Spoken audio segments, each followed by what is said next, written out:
There are nights when everything is quiet, yet your heart feels loud. You lie awake, not from noise, but from the weight pressing against your chest. A heaviness that has no name. A sense that something deep inside you is missing or fractured. And though no one around you seems to notice, you're certain that you're not okay. You go through the day smiling, working, interacting. You do what needs to be done. But somewhere behind the mask, there's a silent ache. Not just for peace, but for understanding. You've tried positive thinking. You've tried staying busy. You've even tried pretending everything is fine. But in the quiet, when there are no distractions left, the pain returns. Not because you're weak, but because something inside you is asking to be seen. Carl Jung, the Swiss psychoanalyst who reshaped our understanding of the human psyche, once said, "What you do not bring to consciousness appears in your life as fate." And in that one sentence lies the key to your suffering. This pain you carry may not be punishment, but a signal. A voice from the depths of your being saying, "I've been buried too long." And perhaps, just perhaps, you are not broken. Perhaps you're just disconnected from your deeper self, from parts of you that you had to leave behind just to survive. This is not the end. This is the beginning of your return to wholeness. The shadow you never knew you carried. There are pieces of you that you've hidden, silenced, or forgotten, not because you wanted to, but because you had to. Maybe you were told not to cry. Maybe anger was met with shame. Maybe fear wasn't welcome. Over time, you learned to tuck those parts away to become what others needed from you, not what you truly were. These buried parts didn't vanish. They simply sank into what Jung called the shadow, the hidden layer of your personality. It holds the traits, desires, and instincts you've been taught to reject. But here's the thing. The shadow doesn't stay silent forever. It shows up when you least expect it. When you lash out for no clear reason. When you push people away before they get too close. When you sabotage the very things you say you want. These aren't accidents. They're echoes. Echoes of a part of you that wants to be heard, not erased. Jung wrote, "Everyone carries a shadow, and the less it is embodied in the individual's conscious life, the blacker and denser it is. In simple terms, the more we deny our hidden self, the more it controls us from the background. Facing the shadow is uncomfortable. It forces you to admit things you've avoided. It confronts the perfect image you've spent years building. But avoiding it is what keeps the wound open. Your suffering doesn't mean something is wrong with you. It means something is missing from awareness. Something you once exiled is now asking to return home." How the unconscious shapes your life. Have you noticed the patterns that seem to follow you? The same kind of heartbreak. The same self-sabotage just when things start going well. The fear that creeps in when you should feel excited. It feels random, like life is playing a trick on you. But it's not random. It's a script written by your unconscious mind, asking for your attention. Jung believed that what we repress doesn't disappear. It becomes a hidden force that writes the story of our lives. Until you make the unconscious conscious, it leads you blindly. Imagine you grew up feeling unworthy. You may now unconsciously choose relationships or situations that reinforce that belief. Not because you enjoy pain, but because that pain is familiar. Familiar feels safe, even when it hurts. The unconscious doesn't punish. It teaches. It recreates your old wounds again and again, until you finally turn inward and ask, "What is this trying to show me?" If you've always believed you are too much or not enough, you may find that your life reflects that belief at every turn. But that reflection isn't your truth. It's your wound. And wounds, when ignored, fester. But when seen with compassion, they begin to heal. You're not broken. You're buried. Let this sink in. What feels like brokenness might actually be buried aliveness. You are not defective. You are unintegrated. When your inner world is full of unspoken emotions, unresolved pain, and unmet needs, it leaks into your relationships, your choices, your thoughts. But the moment you bring it into the light, when you see it, name it, and feel it, its power begins to fade. And in its place, something else emerges. Clarity. Your unconscious isn't a flaw. It's a map that leads you back to yourself, the whole self, not the polished version, not the filtered identity, but the raw, real, beautiful totality of who you are, the work of becoming whole. Real healing doesn't begin when you feel better. It begins when you stop pretending, when you look at your anger and don't flinch, when you sit with your fear instead of running from it, when you finally say, I want to know who I really am, even the parts I'm afraid of. This is what Jung called the work of integration. And it's not glamorous. It's messy. It's honest. And it's the most important work you'll ever do. You don't become whole by avoiding your darkness. You become whole by walking through it, slowly, patiently, and bravely. You begin with awareness, noticing your reactions, paying attention to the emotions you usually bury. Anger, jealousy, fear. They're not signs of failure.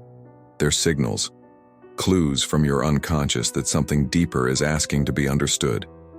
If you find yourself deeply irritated by someone's arrogance, pause. Ask, is this hitting something inside me? Do I fear being dismissed? Or do I suppress my own confidence to seem humble?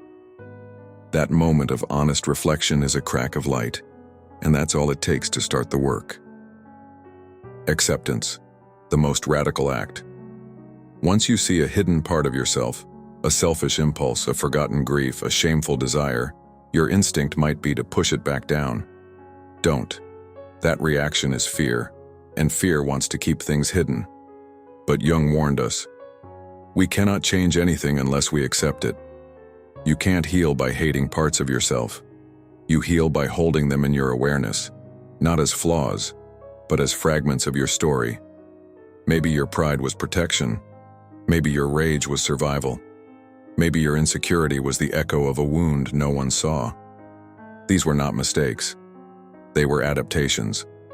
So instead of punishing those parts, thank them. Tell them they no longer need to fight. That you see them. That you're ready to bring them home. This is not indulgence. This is maturity.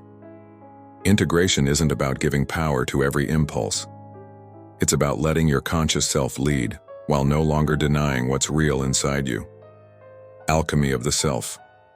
Jung once said, one does not become enlightened by imagining figures of light, but by making the darkness conscious. This isn't spiritual poetry. It's a blueprint. You don't become stronger by denying your pain. You become stronger by transforming it, like turning emotional lead into the gold of insight, courage, and compassion. When you face your fear directly, it shrinks. When you embrace your anger, you can redirect it into power. When you allow your sadness, it softens into wisdom. Everything you feared about yourself could become your strength, if only you're willing to stop running and start listening. The road isn't straight, but it leads home. Don't expect this path to be neat or quick. You'll make progress. Then you'll stumble. Then you'll rise again. This time wiser. That's not failure. That's transformation. Eventually, you'll notice the old wounds don't sting the same way. You'll catch your patterns before they take over. You'll respond to life with more calm, more clarity, more honesty. Not because you've fixed yourself, but because you're no longer fighting who you are. The war within you quiets. And from that silence, something new is born. Self-trust. Becoming who you were meant to be. As you continue this inner work, something beautiful begins to happen. You start to experience what Jung called individuation, the process of becoming your true, whole self. You no longer see your imperfections as something to hide. You begin to understand that light and shadow, joy and sorrow, strength and vulnerability, they all belong. You stop aiming to be good and start aiming to be real. That's when life changes, not on the outside, but on the inside. Pain still visits, but now it has meaning. You don't feel like the storm. You feel like the captain, sailing through it, knowing the direction, trusting the vessel. You reclaim dreams you had buried. You speak more honestly. You choose with intention. And slowly, you begin to live as if your soul matters, because it does. You were never broken, just disconnected. Here is a truth no one told you. You were never broken. What you thought was brokenness was really separation, from your hidden parts, from your inner voice, from your truth. But now you see that your essence was always intact. You weren't lost, just hidden. And now the lights are turning back on. You are not a puzzle that needs solving. You are a story that needs remembering. And the next chapter? You get to write that. Not from shame, not from fear, but from a place of deep embodied truth. A call to conscious living. Now you know. You've walked through the shadows. You've listened to the parts of you that were once buried. And now, a new invitation stands before you. Live consciously. That doesn't mean living perfectly. It means showing up, honestly, courageously, day by day. It means staying awake in your own life. When pain knocks, don't shut the door. Instead, pause. Ask it, what are you here to teach me? When emotions rise, don't label them as wrong. Feel them. Breathe through them. Listen. Here are 3 practices to begin this conscious life. Feel without fear. When anger or sadness surfaces, don't turn away. Say, I see you. Speak to me. That act alone is powerful. Write your truth.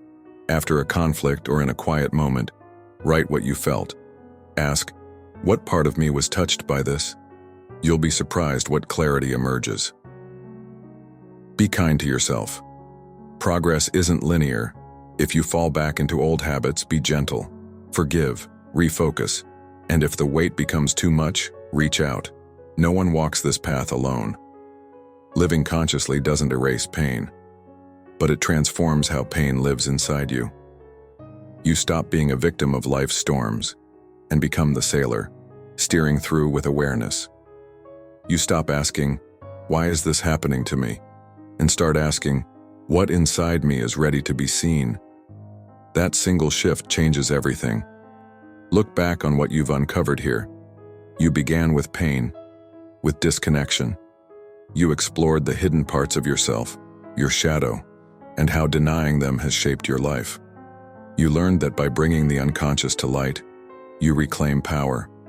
You remembered that the parts you feared were never enemies. They were messengers. And in doing this work, you've taken steps toward something sacred, wholeness. So hear this now.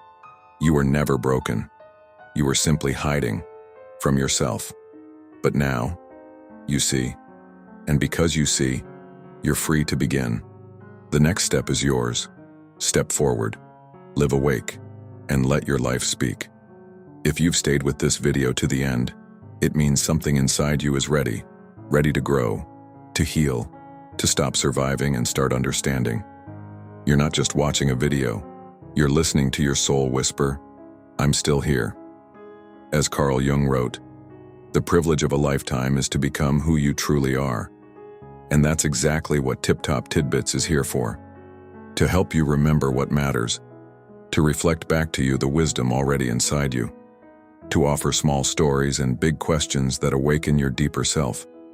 So take a moment now, breathe, be still, and ask, what part of me needs my attention right now? If something opened in you today, let it stay open. Write a comment, not for us, but for yourself. A commitment, a reflection, a truth. And if this resonated, don't let it drift into the background. Subscribe, watch another. Share this with someone who's ready to remember themselves too. Because this isn't just content. This is inner work in motion. And you're not alone anymore. We'll see you soon.